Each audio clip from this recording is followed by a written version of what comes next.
Let's try that again. Good evening and welcome to the Scarborough Town Council Ordinance Committee meeting of February 12th, 2025. I'm your chair, Karen Shoup. We have Bill Donovan and Corey Fellows. And at this time, we will open up our meeting for public comment, and that is public comment for anything that is on our agenda this evening. On the agenda.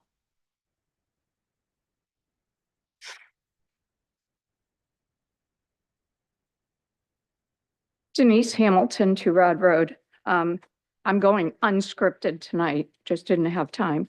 I appreciate ordinance hearing on the light industrial moratorium. I was disappointed to find out from Karen that what was agreed to be a workshop between long-range planning, ordinance, a representative of the residents and a representative of the landowners was changed to a regular meeting. We're getting down to the wire on the moratorium, and I think there's, some work to be done.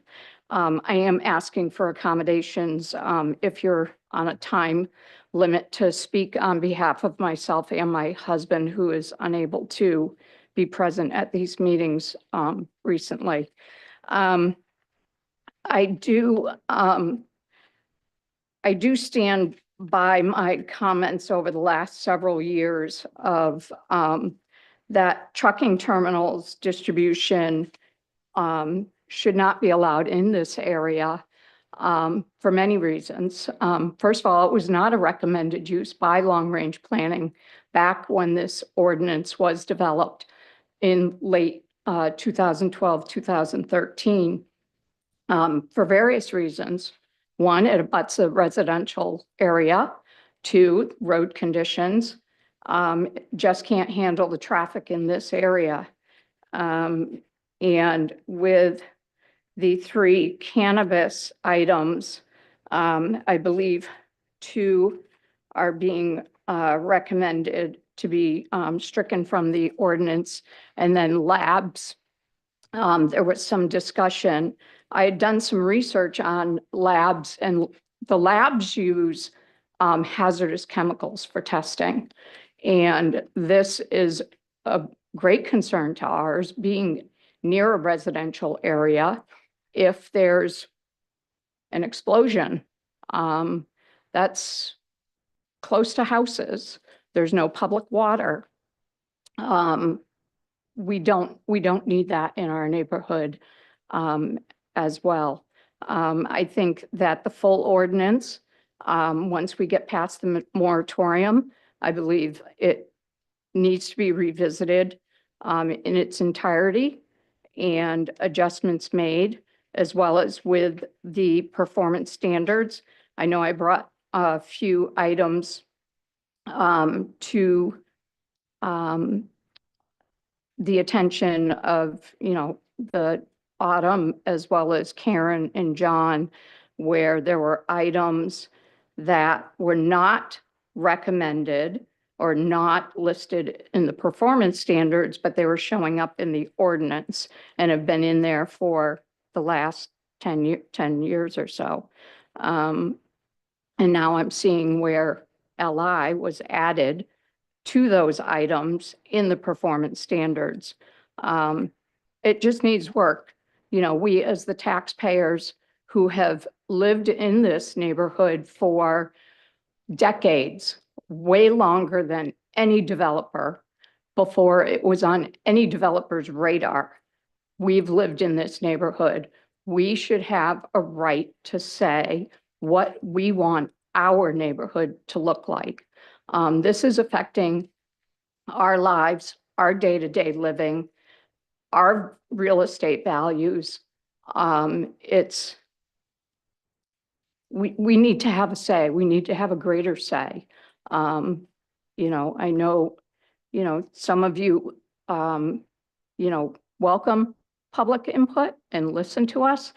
And then there's others that don't. And they take their power and feel that they can, really dictate what they want and not what we want. And they're not living in our neighborhood. We are, and it's affecting us negatively. So I hope we can, have an open conversation tonight.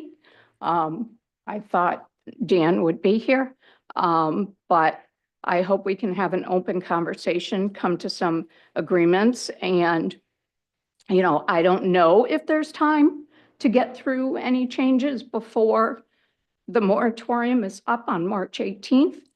But I hope if we don't, and we're working towards a resolution, that the town council in total will support a minor extension. I don't think a huge extension would be needed. I just don't know if you can get through 2 readings and a public hearing and everything with before March 18th. But I know I have been working diligently on this ordinance for more than 3 years and expressing concerns, long before developers, really got involved in getting any approvals or even applications. So thank you.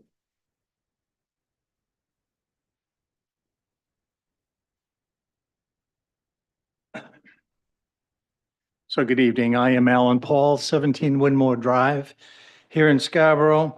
Primarily, I'm here to represent Long Range Planning this evening, which I chair.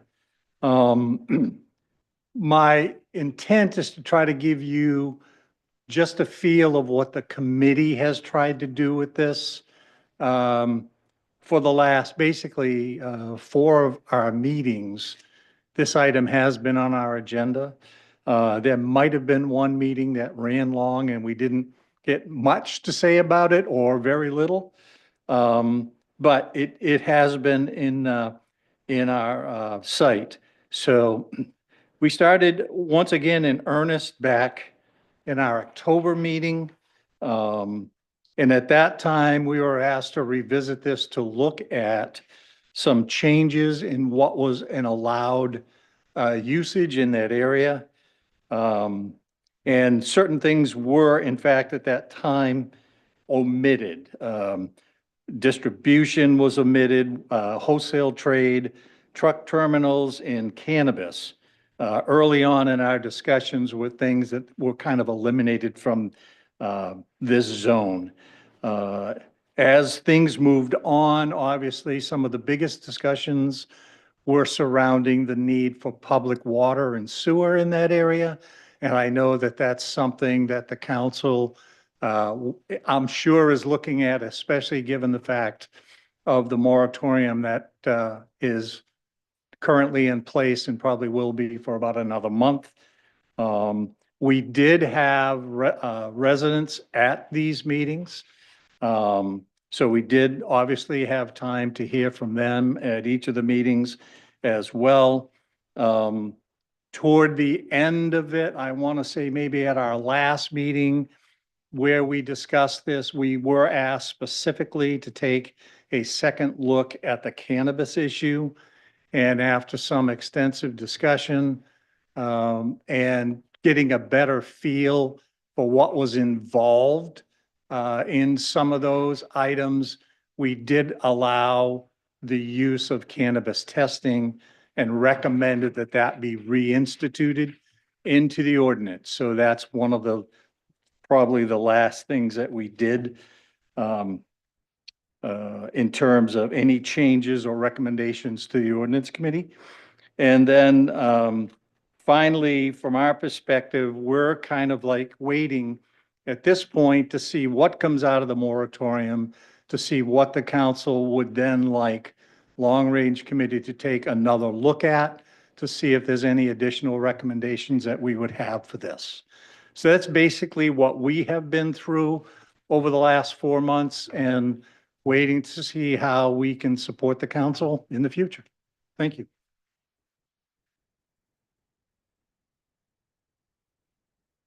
there anyone online? Yep. Just checking.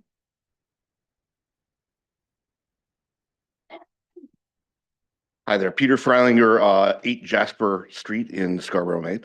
And I'm a member of the Long Range Planning Committee. I'm not speaking on behalf of the Long Range Planning Committee tonight. My comments are a little bit different, and I'll leave that to Alan as chair.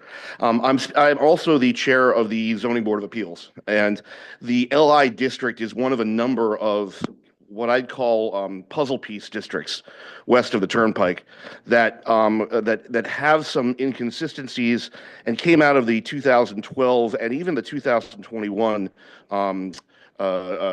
comprehensive plan process as effectively orphans. There's an expectation at 15 or 20 years ago that at some point public water and sewer would come across the Turnpike or be connected through from Westbrook. That hasn't happened. And the LI district is one of other districts, including the Running Hill district and a few others to the north of there, that have substantial language that never really applied to the perceived or the expected uses in that area. The challenge we face as a zoning board is that when those ambiguities kind of fall down and developments eventually come to us for either special exception approval or for variance, we have to interpret the ordinance and interpret the intention of the ordinance when it comes down. But the LI district and these other districts have an intent that's almost impossible to navigate for us. So as you consider changes to the ordinance, whether it's for LI or for broader changes for other districts, I think as an advocate for the zoning board, we need clarity and we need to understand what our objective should be in examining what an appropriate special exception use might be or what an appropriate variance might be, whether it's the character of the neighborhood or whether it's the intent of the zoning or the intent of the zone itself. Ultimately, we hear from neighbors and things who don't want to have things in their neighborhood. We can't consider that as a zoning board. We ultimately have to look at the ordinance and determine whether the ordinance on its face allows or doesn't allow a given use. And we are caught in that box. We're not allowed to interpret. We can't give what the neighbors want. We have to look at the language that we're faced with. So again, as a zoning board chair and as an advocate for that process, I just ask that the ordinance, however it's examined and however it comes out, has the clarity that will be used, that can be used and is required for the zoning board to make the best possible decisions going forward if something were to come down to us on appeal. So thank you very much.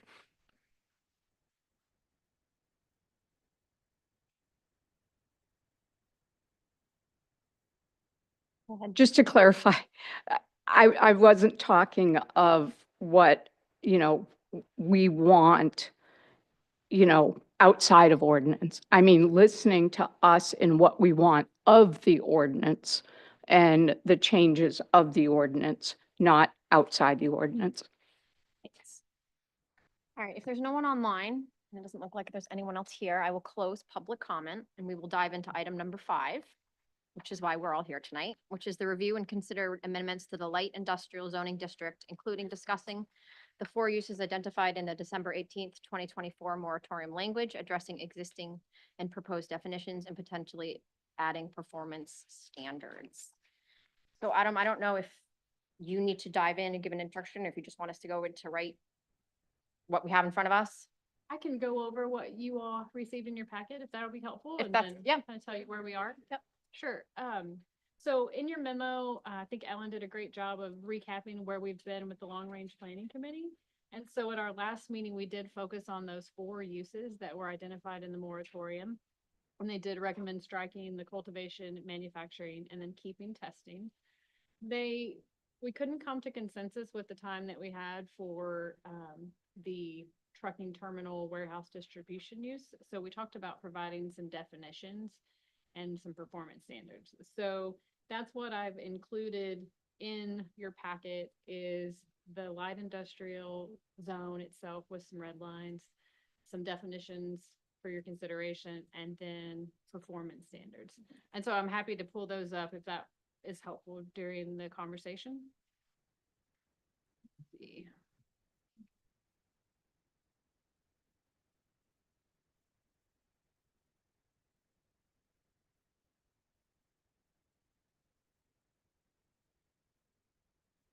And so just to clarify first, I want to thank you guys from the long range planning to come.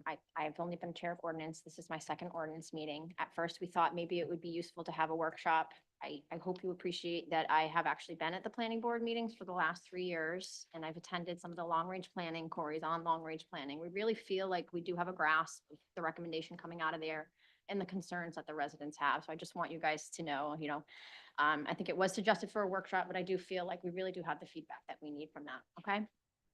Thanks. So in your packet, this first attachment is just the light industrial zoning district. And I did add clarity for number 11. This use is in existence, but I think this ordinance was created after these performance standards. So I just referenced that. So that's just a correction. And then what I've done for distribution, wholesale trade, and transportation, including trucking terminals, is I created this new set of performance standards and just referenced it. Again, in our first iteration of conversation, Long Range Planning Committee recommended striking this use altogether. So this has gone from striking to let's create some performance standards. And cannabis, as I've already mentioned. So the only other thing in this specific ordinance, that's it. So just those use changes. So are there any questions about those? And, Or and go. the performance standards were the performance standards purpose was to restrict the possible impact Right. so of these light industrial activities. Yes, the idea is to help alleviate some of the concerns the residents have. And their concerns are about water, their concerns are about lighting, noise, hours of operation. And so in your packet also was a good neighbor ordinance, and I just highlighted a couple of sections so you could just see, the beeping that comes with the backing up of a truck is an OSHA required thing that the good neighbor ordinance can't do anything about. The lighting standards in the good neighbor ordinance don't apply if you go through site plan. So those things were addressed during the FedEx proposal. And I hope that what was approved, I hope that it works the way that the neighbors they're gonna be satisfied with. But I saw the FedEx process, and I got the impression that the planning board was pretty strict in the approval review for FedEx. I would agree with that. I think that we had a lot of neighbor input. We had several meetings. FedEx met all of the ordinances that we have in place, and they went above and beyond in some instances. And then I think what we're trying to do now, I would say the biggest one that we couldn't do anything about was the 24/7 operations. And so FedEx is a 7-day-a-week operation, and that's the performance standard that I've proposed that's different from what some of the other light industrial uses have. So it's just this bottom one, number 5, that the use would be limited to operating only during daytime hours, and daytime hours would be from 7 a.m. to 9 p.m. Where are we right now? Are we in the performance We're in standards? the performance. Okay, standards, yeah. so, okay. Can we start with the recommendations on the uses? So I guess my interpretation of the moratorium was we put a moratorium on 4 uses while we address the zone, not the 4 uses. So I would like to make recommendations for the site plan review and performance standards and things like that tonight. And Good. so I think my thought is, I would just like to go through this page by page and get my counselors just feedback, because some of the thoughts that I have, specifically just some contradictions and things like that. And maybe you could clarify for me. Because number 7 talks about motor vehicle repair existing as of January 2013. But then we have motor repair on the second page, number 15, motor vehicle repair. And so, The motor, number 15 is only for lots with access to Holmes Road. And number 7 is throughout the zone. So I am how does it assuming say that? maybe when this was crafted, there was someone doing motor vehicle repair off of Two Rod Road, and this is a safety net use. So if they're no longer doing it, it doesn't apply to them. It's null and void, but if they had a business at the time, that's what this is. Thank you. Does that help? Yep. There's a couple of those in here. Yeah, and then number 8 is accessory uses. I just, one of the questions from the residents was like, is that just a residential reference? Or what's a, So accessory uses, let me see. is there a definition for We do that? have a definition. Okay. I can pull that up. And that's fine, I believe you. I do. I didn't come across it.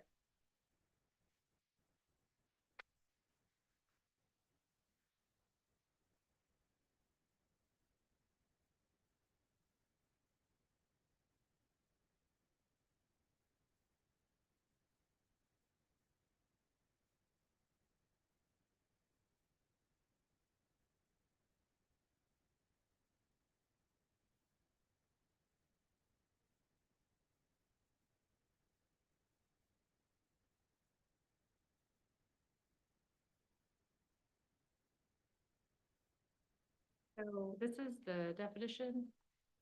It's a use in the town of Scarborough customarily incidental and subordinate to the principal building or use located on the same lot.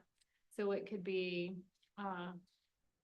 for a Hannaford warehouse, a clink, that would be an accessory use, Mhm. something that, so it could be for commercial and in residential. Okay. So that's the definition. Read the definition again, please. A use which in the town of Scarborough is customarily incidental and subordinate to the principal building or use and is located on the same lot with such principal building or use. An accessory use shall not include any use injurious or offensive to the neighborhood or adjacent area. So it's incidental to the activity that's allowed. And then we do have some other standards, so if you wanted to say, oh, what's a good example? I want to do outside storage containers as an accessory business. It's a storage. We do have other standards that come into play for those things. So it's a process. You start with this and then you go down Right. through Okay. the other Okay. parts of the ordinance. And so, I mean, I think generally, I'm more prone to strike the distribution. When I look at number 10 for manufacturing and assembly, I don't know. That just seems so vague. I wonder if manufacturing is 24/7, if they have trucking. And I think that kind of circles around to why I would strike number 14 for distribution is I don't think we should have performance standards. I just don't think we should allow trucking facilities and things like that. And so I think I want to get my counselors' feelings on that before we kind of move down, because I have that with the manufacturing, distribution. And then number 13 is warehouse facility. 15? Number 14, 14? no, sorry, 13 is warehousing facility, exclusive of mini warehouse storage facilities. And one of the things that strikes me, and I will go to the performance standards when I look at that, is one of the performance standards is will constitute an attractive and compatible addition to a neighborhood and be consistent with town's commercial design standards. So compatible with a neighborhood. And so I think one of the questions was, is a warehouse really compatible with a neighborhood? Because right now there is not a FedEx there and there is no warehouse there. And so I wanted to see, those are the ones I feel like would bring trucking in basically. And so, please. I guess, my thought on this, and I'm open to a discussion around number 10, manufacturing and assembly, particularly manufacturing, how that's defined and what that means within the context of all this. I'm personally going to be reluctant to chip away at what I think is really integral at the heart of a light industrial district, which is the ability to have warehousing and some trucking subject to performance standards. To me, that you're fundamentally changing the nature of the zone. And I understand that this has been a challenging one, given the location. There are always going to be challenges when you have a zone like this that does transition to a more residential area or rural area. But to me, if we start striking things like warehousing, mini warehouse, motor vehicle repair, to me, that starts to really chip away at the essence of a light industrial zone. And I don't think that that's appropriate. Okay. When I went through it, the thing that impressed me was that the proposal to protect the neighborhood was being done through what is a traditional technique, performance standards, to control hours and make the planning board allow the applicants to be as accountable as possible. And so I didn't get to let's strike out this one and strike out that one, because those are all, I thought, consistent with light industrial. Right. And so, and I wasn't here a dozen years ago in this seat when the property was identified as the land mass was identified as appropriate for that. All I knew was it had a very noisy racetrack out there had some dumps out there. And so there were some elements of it that needed to be carefully zoned to allow for an improved condition over time. And so I guess I came down in favor of not picking away at it, but more protecting the neighborhood through performance Performance standards. standards. Okay. That was how I kind of approached it. Yep, and I think the biggest thing that came out of, we didn't know what the light industrial zone would look like until we really had someone go through it, was the revelation that the good neighbor ordinance does not apply to them. And I think that's where I do want to dive into the performance standards, because I feel like that is one of the bigger issues that we need to address for them is that. And I think if we address the performance standards, then we maybe take away a lot of the concerns that I'm expressing right now on some of the uses. Exactly. For sure. But I think Yeah. ultimately, I think that's what our goal is. And if I could just add, Madam Chair, I think, there's been discussion about public input, rightfully so. And I'm relatively late to this sort of chapter of this process. I was, on the planning board back when this zone was created. But I do know that there has been a lot of discussion. There have been, Councilor Anderson, Councilor Cushing have had meetings with neighbors and tried to sort of mediate things and facilitate things. And my sense is that what's in front of us right now is largely a product of all those discussions, along with what long-range planning has done. And that there has been some push and pull, which there always will be.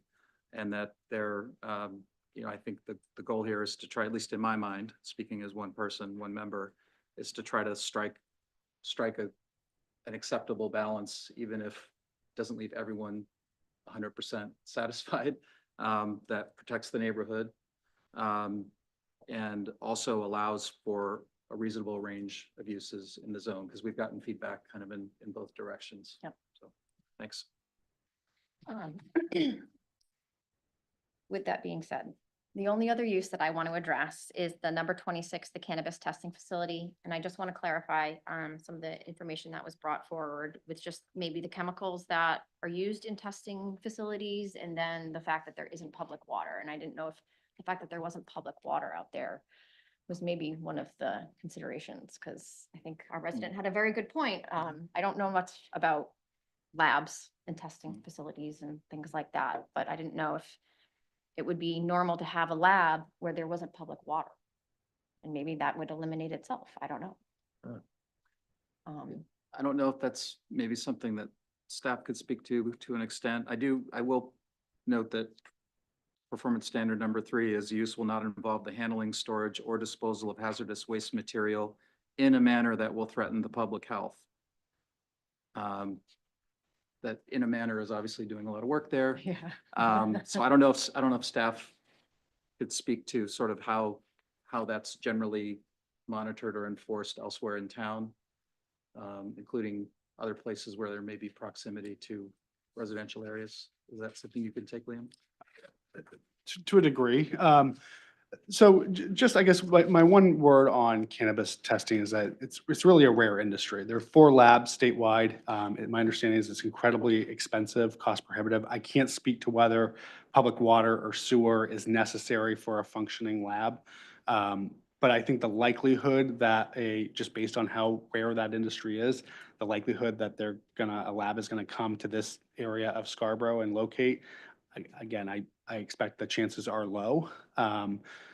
That's all I can really offer in terms of testimony on cannabis testing facilities. Thanks. Okay. I don't know if you guys want to discuss any of the uses anymore. I'm just going to lean more towards that. I would like to strike number 14, the distribution, wholesale, trade, and transportation. That's just me. I think that just leads to trucking. But if we go into the performance standards, maybe that will solve that. Procedurally, can you explain to me, are we voting on this and then procedurally, are we just taking one vote to move it all forward? I think it's It's really up to you. I've Okay. seen it done a few ways. You could take what I've given you and then add to it. Mhm. You could ask for it to come back before you.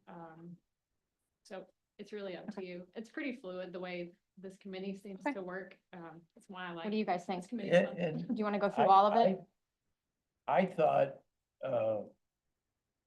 I would welcome all 7 members of the town council having the opportunity to hear this discussion and be involved in this discussion. Because, it is complicated, and, it has been, long-range planning has put a lot of time and effort into it. And there are people in the room here who are quite knowledgeable about it. And I think that information needs to get told to all 7 members of the town council.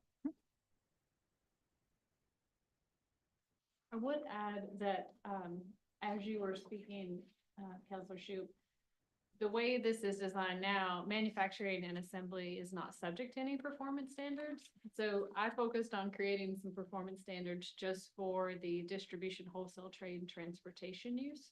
What you could do is add those performance standards. You can make more of a bucket performance standard for light industrial uses and apply that to manufacturing and assembly. You could apply it to warehouse facility Mhm. and then distribution. So at least you have, so great, you're not preventing, you're keeping a 24/7 operation on this, in this respect. But if you don't apply it to manufacturing, maybe you have a 24-hour a day manufacturing facility. So that's one thing. I would agree with that because it's what we don't know Right, That's, Right. yeah. that Right. you worry will present itself at the planning board and right through, because it's not restrained by a performance standard. so that might be one way. I agree. To make use number 10, 13, and 14 all subject to the M2 Okay. performance standards. So Mm. is that okay to think about as we move to the? Yes. performance standards? Okay. Yep. Yeah. Are there any other uses that you would like to consider making those apply to?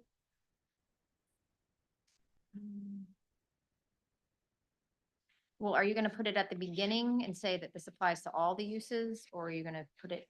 after? It would be the same way, like number 11, the way Okay. this is, it would, that's how it would apply at the end of each use specifically. Mhm. Is there a reason to not have the performance standards apply to all of the uses? I don't see any. We could go through them and see if we certainly could do it that way. Then it's more of a zoning district standard and Mhm. just, Mhm. Yes. and then would you want to apply those to these uses as well? So, Yeah, I mean, You I want me I to don't think that's cross- unreasonable to yeah. go to council and say, we have 2 options here. I like what we're coming up with today, really. I think Right.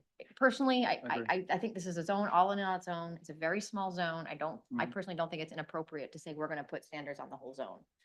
Right. Not just each individual use. I think that's reasonable. I think that would be, Yeah. I think that might be the best way to deal with Mhm. the uses. Because I would like to go in that direction and be talked out of it by people who are in the weeds on this. Yep. Whether it's Autumn or Peter or long-range planning. Okay. So do we think we're good on the uses and Yeah. that part? Yeah. Yep. Okay. So I'd like to move on to the performance standards, and this was a big push for me and the residents and everyone, as I said before. I think what you're gonna see in here is, well, maybe Autumn can go through it, but the good neighbor stuff. So these are the same uses, the same performance standards that other uses have now. So I pretty much just copied and pasted, nothing super creative there. So the use won't create any unhealthy or offensive smoke, dust, odor, offensive noises or vibrations to abutting landowners, handling, storage, and disposal of hazardous waste. The design and external appearance has to be consistent with the town site plan standards. And then, but this number 5 is the new one, and it's the hours of operation. And I use the daytime hours from the Good Neighbor ordinance as a starting point. 7 a.m. might be a little late for some uses that are on the other list, but this was just a starting point for y'all to think about. Yeah, so I mean, again, this was, light industrial zone does not have the good neighbor ordinance apply to it. And that was, I think, the biggest concerns that we saw coming out of the residents with the development going on there was just the lack of protection. I'm understanding there's really nothing you can do about the OSHA backup beeper, except just say you can't work at night. And I think, to me, that was one of the biggest issues and revelations we had with that group, was that they would have to be listening to those backup beepers. And they're gonna have to anyways, because FedEx is going there. But if we can try to say, hey, we won't let this continue and move forward. And I think that seems very reasonable, just considering the location of the whole zone. But Bill, Corey?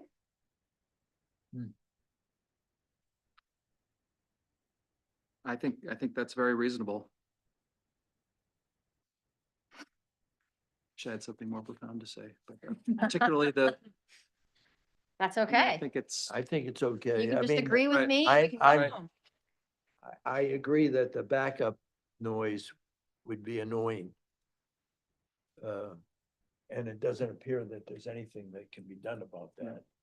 But that's been the case since the day this zone was created. Yeah. This is not a new problem. yeah, I guess one question I have, I guess for you, Autumn, on number 4, speaking to design and external appearance. Do you have any thoughts on how staff might look at that within this context? When you're talking about, just to Karen's point earlier, you may be talking about a warehouse building. So we're not going to be, presumably we're not going to be looking for cupolas or No, things like that. So I just want to make sure there's a general understanding of Yeah, it's a what, good point. what that means Sure. in this So- context. the great thing about the site plan ordinance and the work that we did through Long Range Planning Committee, we consolidated the ordinances, and now we have actual applicability for different districts. So the light industrial buildings don't have to do the architectural, but they have to do lighting, the site layout and landscaping, and the landscaping is varied. So this would just be that statement that turns us to chapter 405B, and it's covered there. So it wouldn't be unreasonable. Okay, yeah, and I do see that reference. Thank you. I mean, maybe what we should be encouraging neighbors who are fearful of being adversely impacted to come forward and suggest performance standards that they think might be, because this will end up before the whole town council. We're running out of the 90 days, so.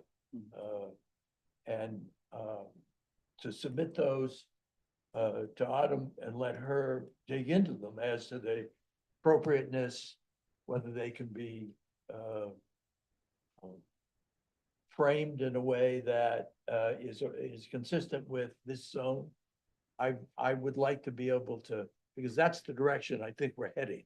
And I would want the neighborhood to realize that performance standards are going to be the best protection that they can achieve for their neighborhood.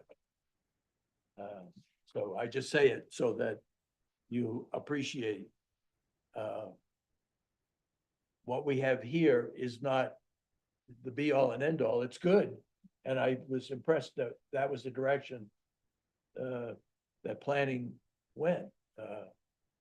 But I haven't studied every single one of these uses and how they might adversely impact or could be constrained by a performance standard.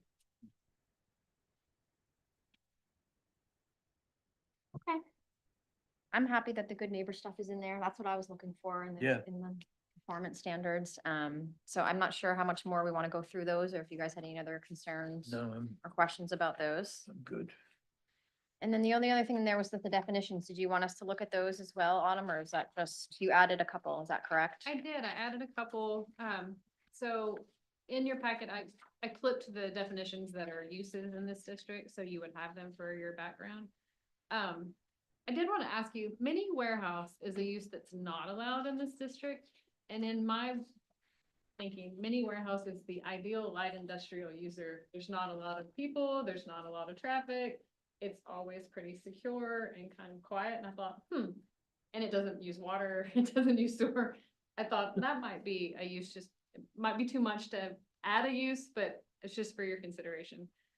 So truck terminals, this is a definition that I put together, for your, to look at. Facility for the receipt, transfer, short-term storage, and dispatching of goods transported by truck between different locations. Truck terminals serve as facilities for unloading products from incoming vehicle and reloading quickly onto an outbound vehicle with no storage time in between. They are not designed or utilized for long-term warehousing. The terminal facility may include storage areas for trucks or buildings or areas for the repair of trucks associated with the terminal. This was a consolidation of about 40 different things. that I Just gonna found. ask you, is that like an industry standard, or is that like It's your just- combination of It's all a of them? combination of words that I really felt that spoke to what we have.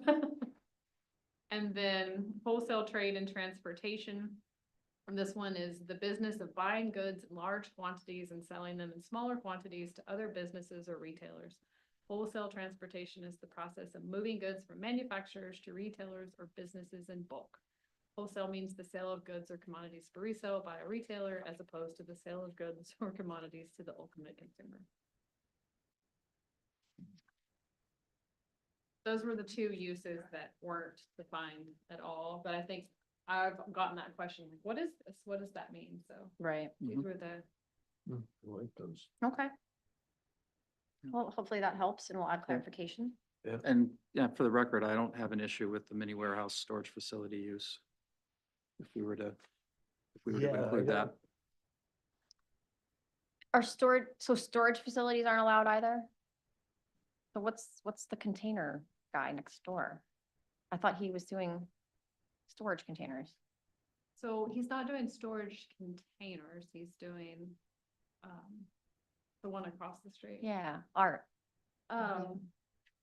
He's doing. That's what I thought it was. I was on planning board when I went Yeah. through, but But they're, it's supposed to be like a warehouse facility. I'd have to look. yeah, no, and that's fine, that's fine. It's before me, so but, I don't really remember. That's why I was confused, because I thought he was literally doing storage individual units, and that was years ago though. Oh, I haven't seen that. Yeah. Gotcha. No, that, I don't know, because it says it's not allowed. Anyway. For another day. I asked Autumn to include in the packet, just, there were many things that we could do with the moratorium, so we can address the uses, we can look at the performance standards. One of the other options that are available to town councils is to rezone the whole zone. So, we're not proposing that tonight. I'm not making any motions or anything. I think I wanted the residents and everyone to know, good or bad, on whatever side you are, there's many different things that could be done, we do have the power to do, but we're trying to find a happy medium between eliminating the whole zone and just allowing it to do whatever we want. And that's why I'd asked her to just kind of include what that zone is and things like that. But I didn't know if you guys wanted to bring that up. I just kind of wanted to have it for a visual, and if we wanted to have a discussion, we could. I think it's just important for the residents and everyone to Sure. know. Yeah, I think it's helpful context, and I think, I think I've said once before in a different meeting that I think, it should not be easy to change zones. It shouldn't be easy to just reverse course on something like this. The predictability is really, really important. That said, things do change, things evolve, and issues come up. And I think that the approach that we're taking is, in my mind, the best possible kind of middle ground. It's interesting you should say that because it reminds me of the debate at when we were debating the wetlands. People were making decisions for development that looked out decades. And they were collecting property and it was all dependent upon a certain zoning. And in the case of wetland setback, we were not changing the name of the zone, but we were causing certain limitations that may never have been anticipated by a person who was investing in that particular space. So I agree with you that it's probably not a good idea to leap to a wholly different. So yes, while we may be proposing that you can no longer operate 24/7, we're not changing it to residential, right? Or to farming. I think, and that's the perspective I like to Right. provide. Right. Yeah, go ahead. That's fine. Just a comment, why we're where we're at. Why did this become outlined to begin with? I believe, I am not 100% sure, but I'll try to test my memory here. That the 2006 comprehensive plan had made mention to this area Mhm. becoming light industrial, which is back when CPIC or, and I'm not exactly sure when CPIC became long range, but I believe that that was the reason why this area became zoned the way it was. So, yeah, I don't know. CPIC, for anybody who's watching, this was the Comp Plan Implementation Committee, Right. which grew out of the 2006 comp plan. Well, yeah, and I also thought Karen had said at one point that this was, I mean, this was pre-Downs. We had, Downs wasn't even a twinkle in our eye at that point. And I think that was one of the revelations with the neighbors was, we don't need this anymore. We have a whole designated zone. And so I think a lot has changed in Scarborough. Yeah. But we're not gonna change your zone. I would, but I won't be supported, so I will not make that proposal. Go ahead, Peter. One comment I think on that is, again, there are a number of other zones that have very confusing, in some cases, internally contradictory language around use, performance standards, special exception uses, et cetera. So I would encourage the council to have a project in the future, it's not on this year's goal, but in the future to look at many of these sort of orphan zones, west of the turnpike, as I mentioned earlier. I completely hear and understand what you're saying on that, but I'm reacting a little bit to Corey's statement that we shouldn't just change zones. In many cases, in the 2012 comp plan, changed zones and made things very confusing and inconsistent and ambiguous. So to eliminate ambiguity and inconsistency is a good reason. Yeah. to make a Yes. change. Agree. Put that on Autumn's long list. That's, Yeah, it's good to have a full pipeline for this committee. with that being said, I Okay. feel like probably the only big substantial change that I heard today was that we're going to instead put a performance standard on the whole zone. Is that maybe the change that's coming out of this? That's what I heard, but I do want to verify Yep. that you want to put those hour limitations on things like personal service establishment and contractor's office and things like that as well. Or do you want to focus that hour, like all of the performance standards could apply across the board, but that hours of operation one, do you want to apply that to all of the uses? Or just the more light industrial uses, I'll call it? I'm more inclined to everything. I think it's municipal. That just again doesn't happen. But nothing else matters. Is that something they can get a waiver for? Not unless I wrote it that way and I Right. don't want to probably. No, I don't. Yeah, like retail sales and services not being able to operate. It's more the AM hour that I struggle with a little bit, I think, is the 7 AM start. Yeah.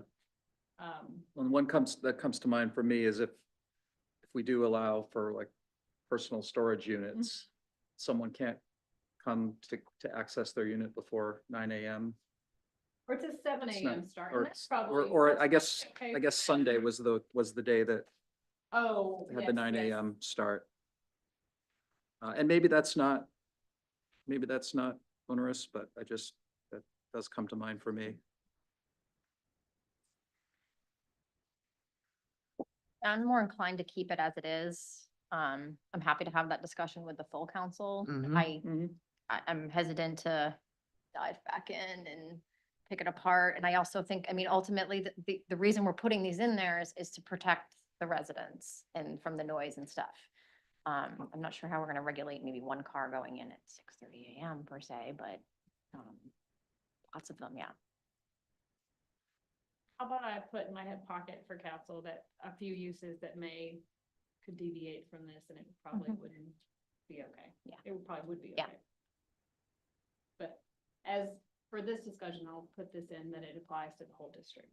Okay. Progress. All right, I sort of feel like a motion needs to be made. What that motion is right now, I'm not quite Yeah, I sure. was hoping the chair would make the most. Oh, no, I'm not gonna pretend like I know exactly what I'm doing here, okay? I'll run the meeting. So, I mean, let's I move to move forward the light industrial, oh my gosh, district changes, including the recommendations for the addition of performance standards for the whole zone. Do I have a second? Second. Any discussion? This will now go to the full town council, Correct. And we will have Which- ample opportunity to, which I I think think, is, probably have the same as- discussion again a as little bit. you and the chair will be able to coordinate the full discussion we intend Correct. to take Yep.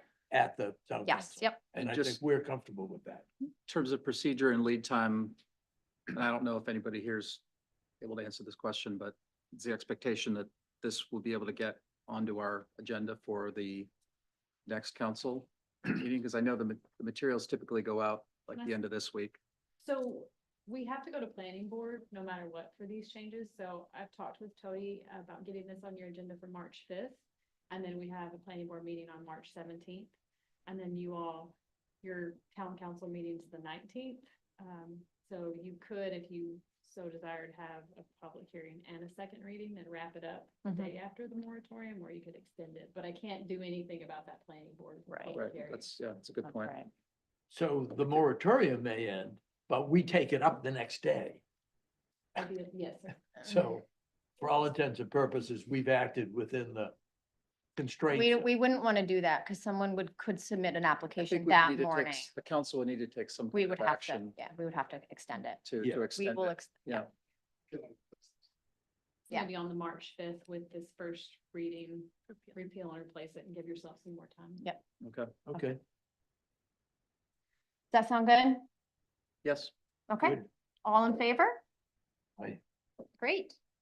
Thank you. Well done. Yes. Thank you. Counselor Shoup, you skipped over approval of minutes. Oh. Just so excited. We're done with that. Now we'll move back to item number 4. And it's the approval of the meeting minutes from January. Did everyone get a chance to review them? Yes. So moved. Second. Any discussion? All in favor? Great. Thank you.